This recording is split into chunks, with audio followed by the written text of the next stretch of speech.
ఈ బ్లౌజ్ వచ్చేసి customized blouse అండి. వెనకాల వారు నక్ రౌండ్గా పెట్టి హ్యాంగింగ్స్ పెట్టమన్నారు. హ్యాండ్స్కి వచ్చేసి స్కాలప్ మోడల్ అనమాట, అంటే కట్ వర్క్ అంటారు కదా అది. సో ఫ్రంట్ వచ్చేసి నార్మల్గానే ఏదైనా డిజైన్ పెట్టమంటే దీనికి ఇలాగ ఈ మధ్యన బాగా ట్రెండీగా ఉంది కదా కట్ వర్క్, స్కాలప్ అనేది పెట్టుకోండి చాలా బాగుంటుందని చెప్పాను. అలాగే అని చెప్పేసి ఒప్పుకున్నారనమాట.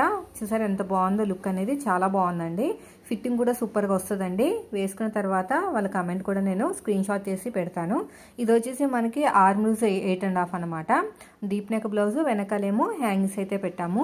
సో ఇలాంటి బ్లౌజ్ మీరు స్టిచ్ చేయించుకోవాలి అనుకుంటే మాత్రం, లేదంటే కటింగ్ స్టిచ్చింగ్ రెండు చూడాలనుకుంటే మన స్టిచ్చింగ్ ఛానల్ని విజిట్ చేయండి. చాలా క్లియర్గా ఎక్స్ప్లెయిన్ చేస్తూ వీడియో అనేది పోస్ట్ చేశాను. ఇంట్రెస్ట్ ఉన్న వాళ్ళు స్కిప్ చేయకుండా చూస్తే ఇంతే పర్ఫెక్ట్గా మీకు ఫినిషింగ్ అనేది వస్తుంది. కట్ వర్క్కి ఎలాంటి టిప్స్ ఫాలో అవ్వాలి, డీప్ నెక్ బ్లౌజ్ వచ్చినప్పుడు పర్ఫెక్ట్ ఫిట్టింగ్ రావాలంటే ఎలాంటి టిప్స్ ఫాలో అవ్వాలో క్లియర్గా ఎక్స్ప్లెయిన్ చేస్తూ వీడియో పోస్ట్